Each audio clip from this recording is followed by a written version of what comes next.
This is the Big O Show. This is the Big O Show. Hi, baby. There he is. How you doing, my man? Good. How are you? Excellent. Cannot complain. Just rocking and getting ready for a little interesting off season. We'll see. We'll see if the Dolphins can finally turn the corner. You watching any of the basketball or the hockey? I have been. I haven't the last day and a half or so because I'm up in Green Bay and I'm working on a few different stories up here. But I certainly followed it. I know the Nuggets are finals bound, and the Heat couldn't finish off the Celtics last night. Well, I think they eventually will. The Panthers can't lose a game. I don't know how the Panthers continue to do this, but it's one hell of a run. I mean, they've won 3 games by 1 goal each, including 2 in overtime. And another game, they got outshot 2-1, and they won 1-0. But Bobrovsky, who was pretty washed up all year long, now is playing like God. So it's a fun thing to watch. Yeah, I actually think the Panthers are more real than the Heat. I think the Heat have done a marvelous job of overachieving, and they've got, I think, maybe the best coach in the NBA in Eric Spoelstra. Yeah. But I think the Panthers are actually for real, and they just kind of they weren't healthy most of the year. They got healthy towards the end. You had a new coach, an entire new system, because they went from that open style scoring 4 billion goals and all that to more of a grinded out style and more physical, which is more suited for playoff hockey. And I just think like, I had some fun. I said, who's the best third wheel, Carter Verhaeghe or Tyler Hero? And, it's like, and I could tell people don't follow hockey nearly as much, but Verhaeghe's a 40-goal scorer. And he was the guy that showed up last year in the playoffs, not Barkov or Huberdeau. It was him, actually. And again, this year, 40-goal scorer, big goals and big moments, that kind of stuff. And that's what I think. The Sam Bennett's of the world, the Reinhardts. I just think around Tkachuk and Barkov, I just think they're more talented. They actually have more players that are actually really, really good. Then I like the undrafted kids that we have, but again, I just don't think they're kind of the guys that we're talking about with the Panthers. So I kind of feel the Panther run is more legit. And you follow hockey. If your goaltender's hot, dude, they can win. Oh my God, it changes everything. It's I mean, look, there's a few things right now in Florida. One is Tkachuk is the best player in the playoffs this year. I mean, McDavid was before they went out, but look, McDavid is like today's Gretzky. But Tkachuk's been the best player to this point in the playoffs. Bobrovsky's been better than anybody could have imagined, and he's back. He's back to Columbus, Bob. Yeah, he is right now. And then the other part of this is, people forget that last year the Panthers were the top seed in the East. I mean, they were a really, really good team. That just this year, as you mentioned, look, there was a lot of change. I mean, they made a trade in the offseason with Tkachuk that a lot of people thought was nuts when they did it. I mean, a lot of people are like, they're trading away 2 big pieces for one. Well, it's worked out. Calgary couldn't even make the playoffs. And, Florida here. Last year, I said you have to trade Huberdeau. Yeah. Well, last year, towards the end of the season, I said this team cannot be led by 2 guys that don't have any personality, that don't have any fire. Because Barkov, God bless him, he's a hell of a player, but he's not getting in anybody's face. He's not rattling anybody's cage. He's not going to intimidate anybody. He's not going to instigate anything. And Hubie's the same way. And to me, and in hockey, I'm sorry, you gotta have some fire. And when they got Tkachuk, that's when I went crazy. I was like, okay, it's interesting. I will say this. I think it's sports can turn on such a little pivot. And the Panthers were down 3-1 in Boston in Game 5 in overtime, and nobody thought they were going to win that game. They win it. They go to Game 6. That game's wild. There's back and forth. They're down in the third period. They come back to win that game. And then in Game 7, they're down a goal with under a minute to go in the game. And they tie the game and obviously ultimately win it. they've been an amazing story. And personally, I will add this. I know there's been a lot of talk over the last week and a half in hockey circles about, well, geez, the conference finals, it's these 4 warm weather teams, and there's no blue bloods, and is it bad for the sport? And frankly, I don't like to curse, but that's the biggest crock of shit on the face of the earth.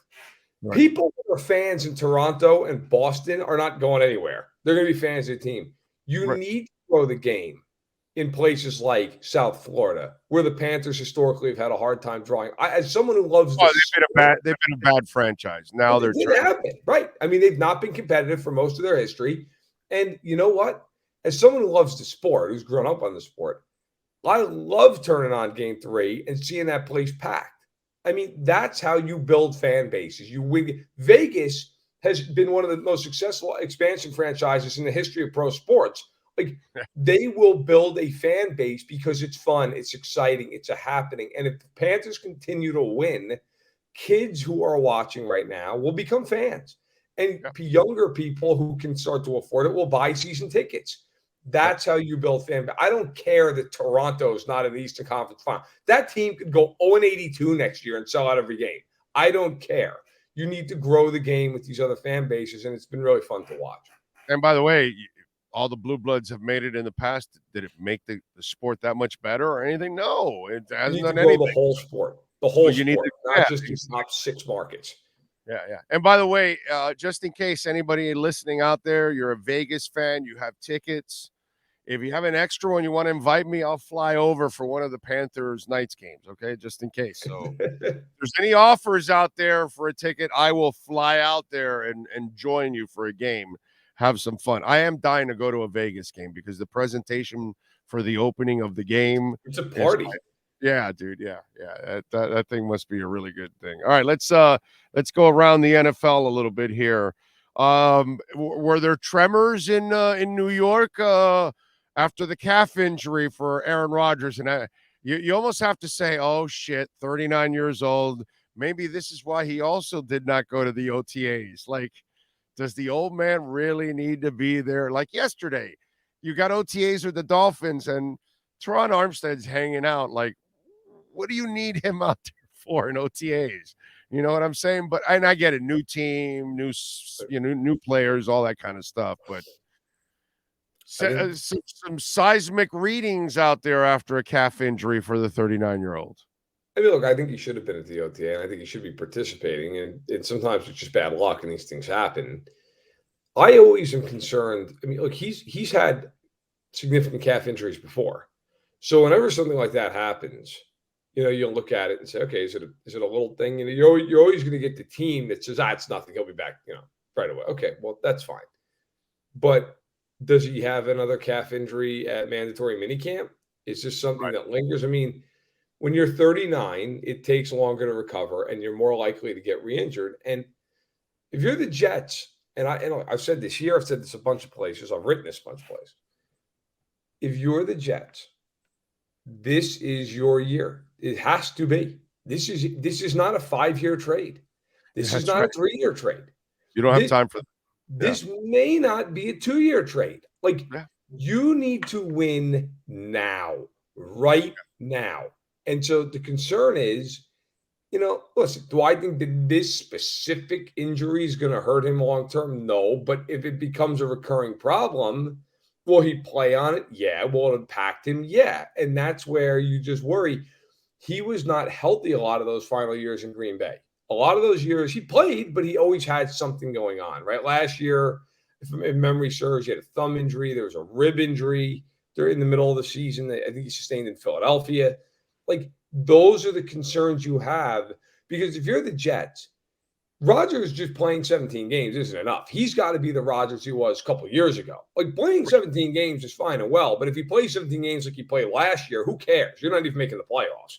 You need him to be, if not the MVP candidate, close. A guy who's throwing for 4,500 yards and 32 touchdowns, and being last year's Rodgers, who didn't throw one time for 300 yards, that's not going to cut it. That's not good enough.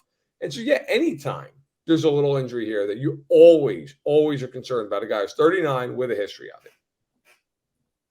By the way, I just saw this on neuroscientists and neurosurgeons have reestablished communication between the brain and spinal cord, allowing a paralyzed person to walk again. That'd be unbelievable. That'd be amazing. Holy shit. That's Sky News reporting that. That is wow. I'm gonna life changing. Retweet it, by the way, if you guys want to read that. But that is wow. I gotta read that when we get a break on that one. That got my attention there. All right, so let's move over to the running backs. Dude, where are we headed with this position?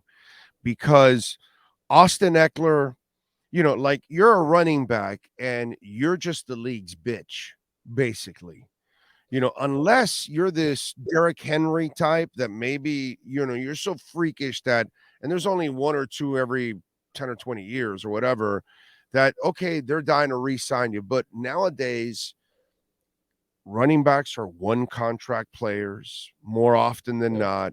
You're not even drafting them in the first round. I mean, maybe if you can avoid the second round too, because again, they're one contract players. And you're like, yo, dude, I'd rather get this tackle or this corner or this linebacker where I know I can get a second year out of them, where this guy, I may wear him out and I don't need him. So the guys have to know this. Agents have to know this.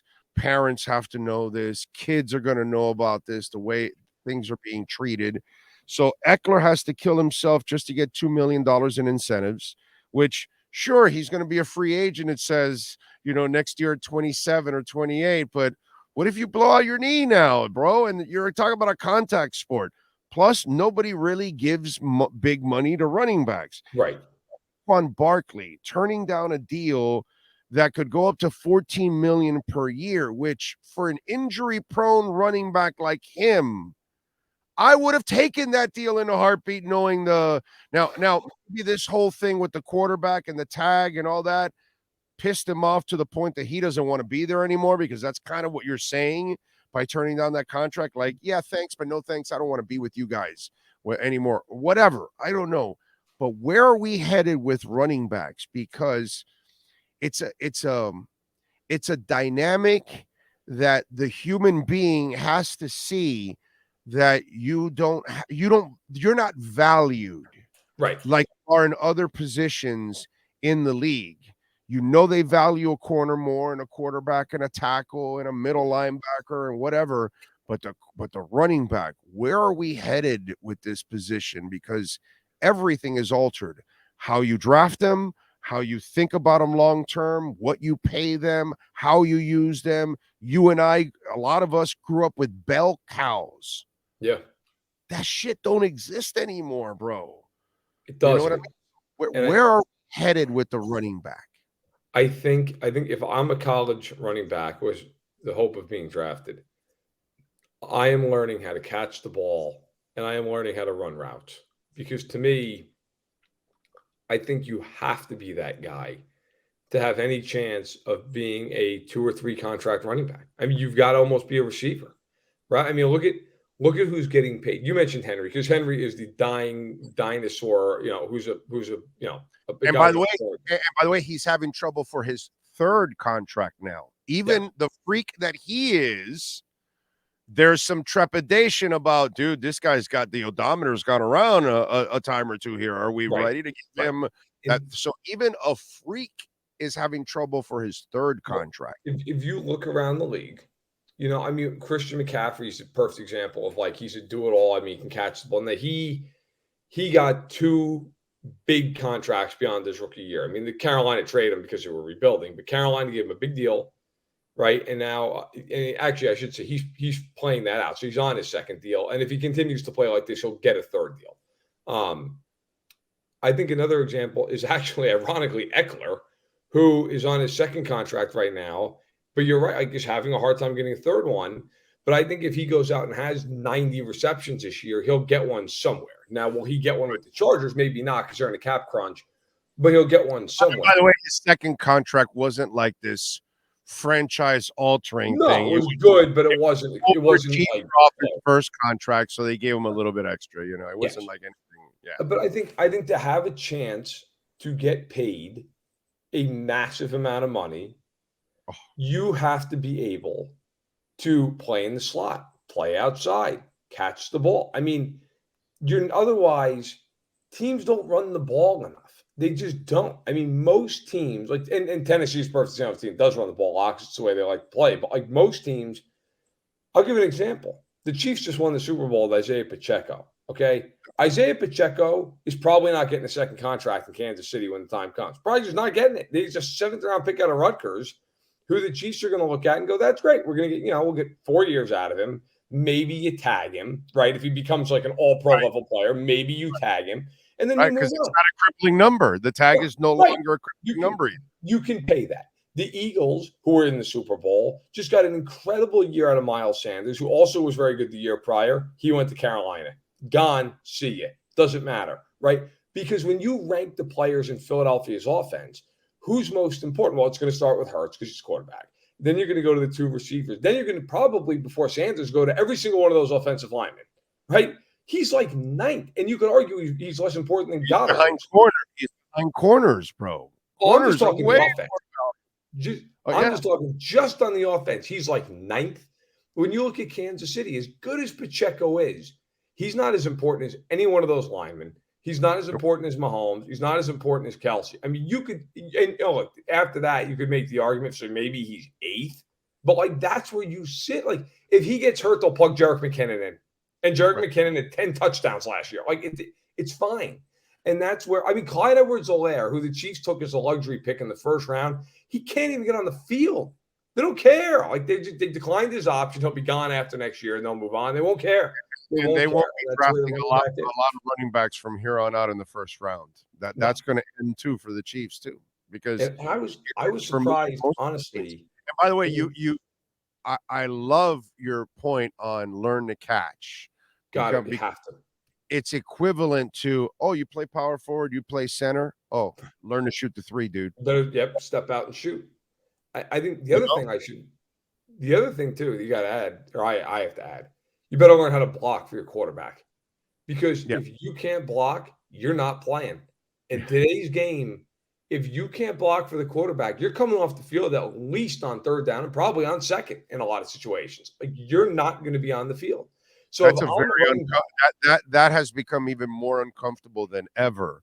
If you can't block, you may not make teams anymore because it's too pass happy. The league is way too pass happy. You know, if we're in the 90s and we're still playing 3 yards in a cloud of dust, you're a fullback. You can get away with that. But your fullback will block. Your fullback. I mean, you're back in the 90s. I mean, look, the best team in the 90s was Dallas. Dallas played with Darryl Johnson on the field almost every snap. Like, he was going to block, right? That was his job. That guy doesn't exist. I mean, how many teams carry a true fullback? Like, that really sees the field. I mean, it sees the field more than 3 snaps in a game, right? Almost nobody. I mean, the Niners do with Juszczyk.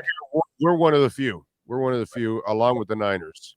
I mean, and what is the line there, right? It's McDaniel. Right. But I mean, it's rare. Most teams, 25 teams, they don't play a fullback. And so now, if you're the running back, you better be able to catch, and you better be able to run some routes, and you better be able to block. And if you're not that guy, and you come in and you can't really run routes, and your hands aren't that good, and you can't block, I don't care if you run a 4.140, you're not playing. You are not getting on the field more than a handful of snaps in the game. So I think that's where this position is headed. And and look, we see this. The tight end in the last 20 years has evolved. When I was a kid, other than a few guys, you blocked. That's what you did. You stood on the line. You were a 6th offensive lineman, and on 3rd down every once in a while, you'd run a square out and try to catch a 5-yard pass. Now, if you can't catch the ball and make a move downfield, you're not going to play. You're going to come in as a 2nd or 3rd guy to block, right? And so positions evolve. That's the way it is. Yeah, the Novaceks and those kind of guys were rare. There weren't a ton of those. Now it's common. Now it's a normal thing. You have to be that guy. DeAndre Hopkins, he's not attending OTAs. Where does he end up? Who signs him? Or who trades for him? I'm sorry. Well, no, I think the first question might be the more pertinent one. Look, I think at some point here, the Cardinals have to make a decision. Okay.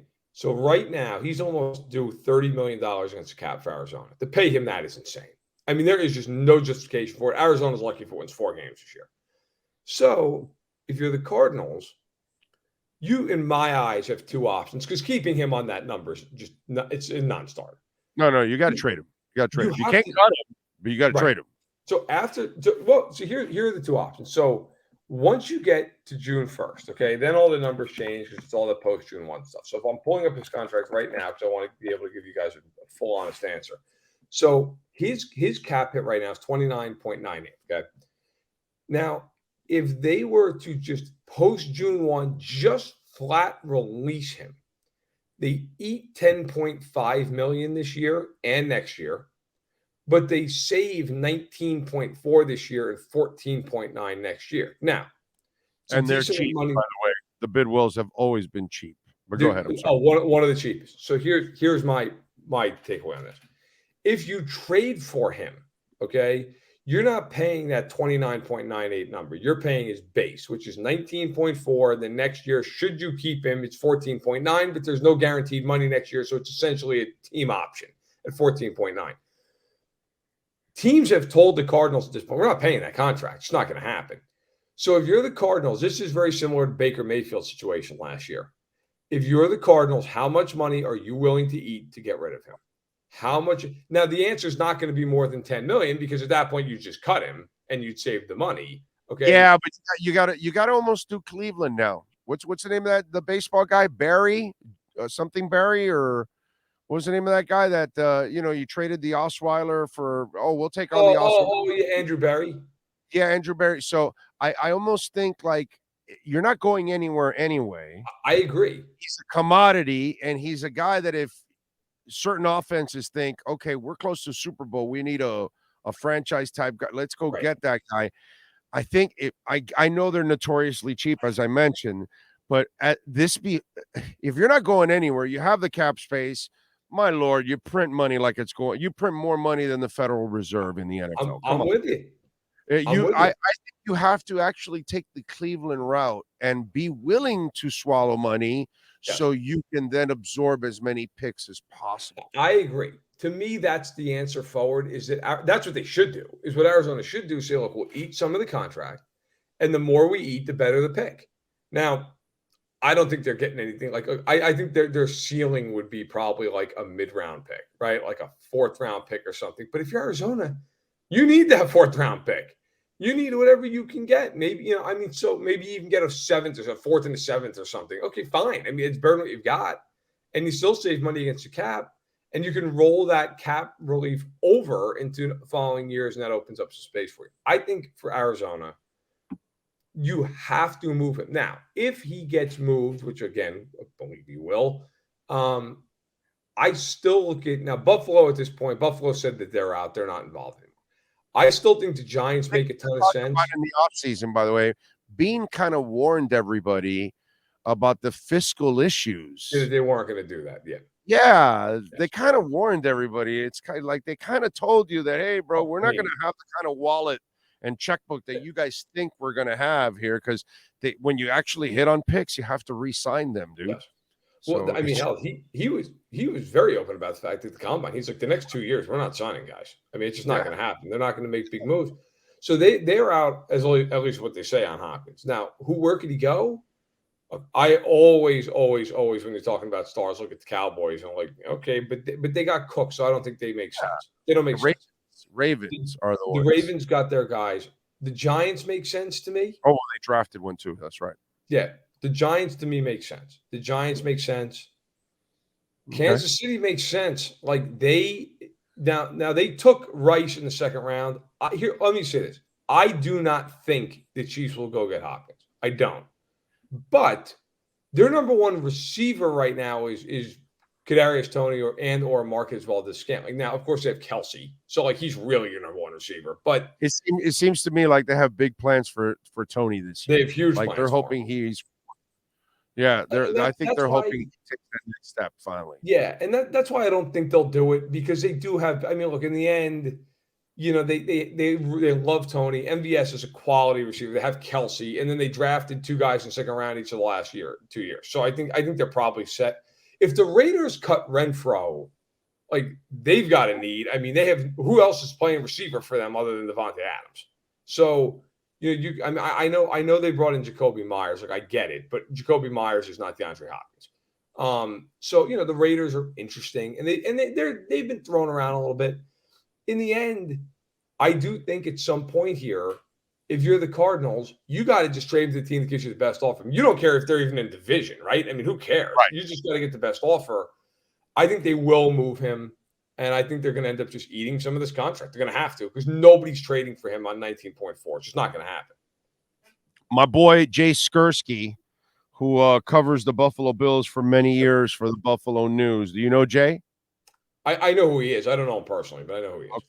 So he wrote he wrote something, and I found it very interesting because it kind of made a lot of sense on Leslie Frazier,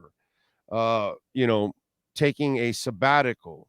And if Leslie Frazier wants to become a head coach at his age, taking a sabbatical for a year off is kind of odd.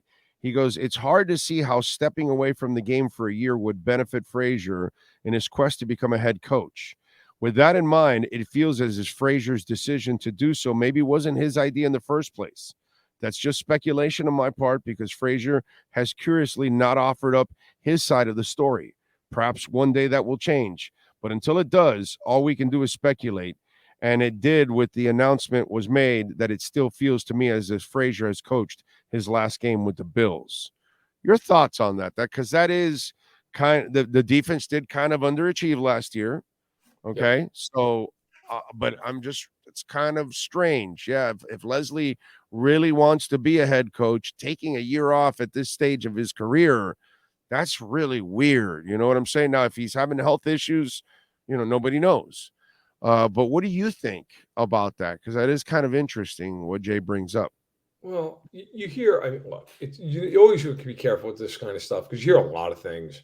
And my 2 cents on it is, I don't know if it's health related. If it is, and that's a private matter, and fair enough. But I think it's hard to take a year off and then he's just going to come back and step right in. I mean, he's not going to be a head coaching candidate after this year. He's not a coach anywhere right now. And I think if you're the Bills, like you've now moved on, with a year without that coach, or you're just going to turn it right back over. Now you could, in the sense that McDermott's basically going to run the defense this year. Now, and if McDermott's running the defense, I don't know that it's going to be that much different schematically than what Leslie Frazier's been doing. I mean, obviously McDermott's the one who hired him. So I think they probably stay pretty similar. I'll tell you, I just think for the Bills, this is a weird year for the Bills. I really do feel that way. And that's not to say I don't think they'll be good. I think they'll be very good. But I think last year was such an opportunity for them. And let's call it what it is. I mean, they fell on their face in the playoffs. There is no other way to put it. Yeah. And now you come into this season, your roster, unless your rookies are phenomenal, is not as good as it was a year ago. It's just not. I'm sorry. You're older in certain spots. Edmonds is gone. You didn't replace him with anybody. Von Miller's coming off a torn ACL. There is, other than just you love Dalton Kincaid, there is no argument that this roster is better than a year ago. Okay? So now you look at it. Miami's better. New York is much better with a real quarterback. The Bills have the hardest schedule, I believe, in football. Like, this is going to be a challenge. And you look around the AFC and Cincinnati. I mean, look, they lost their safeties. They replaced them to a degree, but like, in my eyes, they didn't get any worse. I mean, Kansas City didn't get any worse. I mean, these teams like, Jacksonville's on the come up, right? I mean, they're only going to get better, one would think. So I look at the Bills and I just think McDermott's now the head coach and he's essentially the defensive coordinator. How's that going to work? I mean, the Bills have had their issues in late game moments over the years at times where they've mismanaged clocks, they've mismanaged late game situations, and now you have a head coach who's also the defensive coordinator. I think they're still good, but I think there are real questions about the Bills. I think there are questions about the Bills that didn't exist the last couple of years, and I think there are really questions about the Bills, and you compare them to the other elite teams in the AFC that either are getting better or that like Cincinnati and Kansas City, I think pretty much stayed at the same level, but are teams that have won. I mean, Kansas City's won 2 Super Bowls. The Bengals have been to a Super Bowl. They've been to 2 AFC title games the last 2 years. They waxed Buffalo when they played them. The Bills have questions to answer, a lot of them, and I don't think that the McDermott coaching the defense should be overlooked. So it also makes the head coach's job a lot harder if he has to also worry about one side of the ball. All right, Dougie Fresh, who's a fan of yours, by the way, he says, I'm a huge fan of his, but he's got a question for you. He says, you gave the Finns draft a D+, tied for worst in the league. What would you need to happen this year for you to retract that evaluation? A couple of the guys to come out and play significant snaps and be productive. I mean, I think of all the picks, I mean, the one that would jump out at you would be, the running back, right? I mean, he'd be the guy you look at and say, okay, maybe he comes in, he's really a player. But like we talked about on the show, I mean, really the grade was just based off the fact they had 4 picks. I mean, they had 4 picks. They were later on. I mean, it's just so hard to draft an impact class when you're not picking until, basically everybody else has gone 2 or 3 times. I mean, it's a hard thing. It's kind of like the inverse. Like if Houston doesn't get an A or an A-, then it's a colossal failure, right? I mean, you're drafting that high. Like you better get a really good grade because we're basing this off of what we think these players are going to be. And of course, I think Stroud's going to be a good quarterback. And I think Will Anderson's going to be a great edge rusher. Doesn't mean they're going to be. Maybe both of them are total bust, but that's what you're grading this off of. Yeah. It's hard to draft in the top 5 or 10 picks if you have all your picks and get a really crappy grade. It happens occasionally, but it's hard. It's also really hard to draft, 75th overall as your first pick, and you end up getting, a high grade. And as we talked about, it all depends how you look at it, too. The Dolphins use a lot of those high picks on players. If you're asking me if I think it made them a lot better, yeah. That's why, by the way, in their offseason report card, which we did for the whole – I did the whole AFC, but I did specifically for the AFC East, I think the Dolphins like an A-. Like they had the highest grade of anybody in the division because I think overall they had a great offseason. It's just that when you draft so late, you have only 4 picks. It's just really hard to draft like major impact players. And you guys aren't really using all the picks, what they did with them. And that's just the picks they used in the draft itself. Right, exactly. Which is, and by the way, let me take a guess here.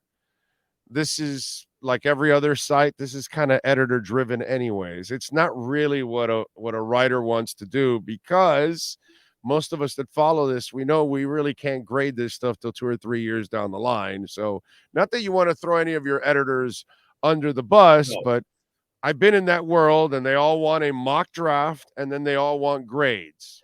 I think my mock draft had guaranteed to fail. I think my mock draft, I think I had 3 picks correct. Yeah. Listen, you're guaranteed to fail, bro. I just put out today. I just put out my top 25 prospects for the draft next year, and it's online. It's on SI. I've tweeted it out. You can check it out. And I had fun doing it. But I talked to a lot of people who were around college football as I was kind of putting together this list, and I got the same answer. Like, look, the top 10 guys, 11 guys, whatever. Like, they're as long as they're healthy, they're no doubters. The rest of these guys, they could absolutely be top 25 picks. They could also fall to 100. I mean, it's just reality. And I think sometimes like people just expect that you're always right with this. And it's like, it's football. Some guy might break out this year because he's in a new scheme and he transferred, or some guy put on 15 pounds of muscle, or some guy put on 15 pounds of fat. He's going to stink this year because you can't run. Like, it's just, but the fun of it is, to me, like with this list, the top 25 prospects, it's a good idea to just, hey, familiarize yourself with these names. Know who these guys are. They could be first-round picks next year. And, yeah, there are guys at the top of the list like Marvin Harrison Jr. and Drake May and Caleb Williams who, like, they're going to be top-tier picks from disaster. But then there's a guy, like, I'll give an example, like Michael Penix Jr. out of Washington, who's quarterback. He was really just completely nondescript until last year. He had a great year for the Huskies. Like, if he does it again, maybe he's a first-round pick. If he regresses, he might be some guys in the middle rounds. I don't know. But he's somebody to get to know. He's somebody to watch, right? And so that's kind of the idea of the whole thing. Dude, mock drafts and grades for drafts are guaranteed failures. It's just the way it is. It just yes, they are. Yeah, control. Yeah, the guy could be drafted on the wrong team for the wrong scheme, and then he finds the right scheme 4 years later after his deal's up, and the entire city's calling him a bum, and then he goes somewhere else and he shines forever. Okay. I thought Drew Brees, great pick for the Chargers. No, it sucked, actually. It was actually a fantastic pickup for the New Orleans Saints. Yeah. Because that's where he found, that's where Stella found her groove, in New Orleans, not in San Diego. It's it happens it's set up for failure. It's not even funny, dude. And like in the draft, like a mock draft, are you supposed to think like 32 people in that one at that moment in time? Come on, bro. It's impossible, man. It's crazy. All right, what do you got going on SI so folks can check you out? All right. Well, I'm up in Green Bay right now. I was at OTAs yesterday. I had a sit down with Jordan Love, which was fun. He was an engaging, bright guy, and so that'll be a piece that's in the works. That won't come out tomorrow or anything, but I'm working on that. I'll tell you what. I spent a lot of time walking around Green Bay and talking to Packers fans and asking them how they felt about everything that's gone on with Aaron Rodgers. I think the answer is going to surprise a lot of people. It surprised me, frankly. There was time to move on, huh? Time to move on. A lot of people are not happy he's gone. I was surprised. Really? I was surprised. I was very surprised. And I'm writing that. Hell, I spent all night. I didn't go to dinner last night. I spent all night writing it. I'm actually getting there on that piece. So got those coming out. I've got the unknown scares the shit out of people, dude. Oh, and the unknown. You don't know what Jordan Love's going to be. You don't know what Aaron Rodgers is going to be. So when you're pushing Brett Favre out the effing door, and even if he's telling you for 3 years that he tells you, I don't know if I'm playing or this, that, he leaves you in the lurch, it's still Brett freaking Favre. That's right. Then this Aaron Rodgers guy, well, he's sat there for 4 years, done nothing. How do we know if he's going to be the guy? And then now it's the same thing as Jordan Love. You know what I mean? It's like, yesterday I didn't do the show. I had a colonoscopy. For 24 hours before you do the colonoscopy, even though all blood tests, everything went fine. And by the way, everything went fine. But leading up to that test, the unknown. Do you not think that in my mind and in everybody else's mind that is about to take a colonoscopy, the worst shit in your mind is going through there every single time because of the unknown? The unknown scares the hell out of us. I could have said shit because it would have been apropos. But anyway, the unknown scares the hell out of us, okay? In the colonoscopy, the same thing here. And that's what I think you got from Green Bay fans. They don't know. They know what walks out the door. They don't know what's coming in. It was very interesting. It was a lot of fun being up here. Right after I get done with this, I'm headed out. But it was fun. But yeah, I've got the top 25 prospects out today. I will next week. We're starting a ranking series where I'm going to list the top 10 quarterbacks. I've got the top 10 receivers, top 10 O-linemen. I can tell you right now, the Dolphins are going to populate the receivers list, and might populate quarterback list. Top 10. I mean, yeah, baby. So yeah, we're gonna have some fun. By the way, can Green Bay handle the NFL draft, dude? You know what? I will tell you this. 500,000 people going to do there, bro. I think that Green Bay is going to get creative with it. I actually do. But I think it's going to have to be a celebration of like this area, not just Green Bay. Because Green Bay's got about 100,000 people in it. And the hotel, I mean, look, you're going to need Oshkosh to be involved and Appleton to be involved. And let me tell you this. If you are considering coming up here for the draft, I will tell everybody right now, there's a place about 90 minutes away from Green Bay, I think east of Green Bay, Door County. It is on the peninsula. It is gorgeous. You want to come up here and spend like a weekend with your wife? I do it every year. I go up there every year with my wife. You can't. I mean, it is beautiful. And there's so much to do. Oh my God, it's a hidden gem. So if you're thinking about it, you're like, I could bring, maybe make a weekend of it, bring my wife. That's where to go. That is an awesome place, and it's literally from Green Bay. It's like 90 minutes. Okay. All right. Door County, Wisconsin. Shameless plug that I get nothing out of, but that's okay. That's all right. That's our lives. We get nothing out of it. Follow him on Twitter at Matt Verderame and catch him every week here doing this thing. Matt, as always, thank you, my brother. Appreciate you immensely. Hey, glad everything went well yesterday. Take care, everybody. Tell me about it. Be good, my brother. There you go. Sports Grill, baby. Yes, sir. Hey, tonight We got the hockey game going on. Come on, man. Panthers looking to seal it up. Great place to go is at Sports Grill. They've got all kinds of things going on. Today's Wednesday. Kids eat free with the purchase of an adult entree. You can take the hot sauces home, like the buffalo sauce, the Miami Heat, the blackberry, the barbecue, the Dale. The Doral store is in. It is absolutely awesome. Check it out. Sports Grill, baby. Go watch the Heat game. Go watch the Panthers game. Enjoy the food. Enjoy the friends, the family at sportsgrill.com.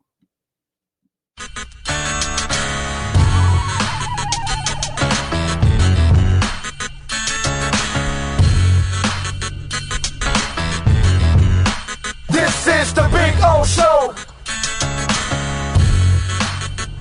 This is the Big O Show.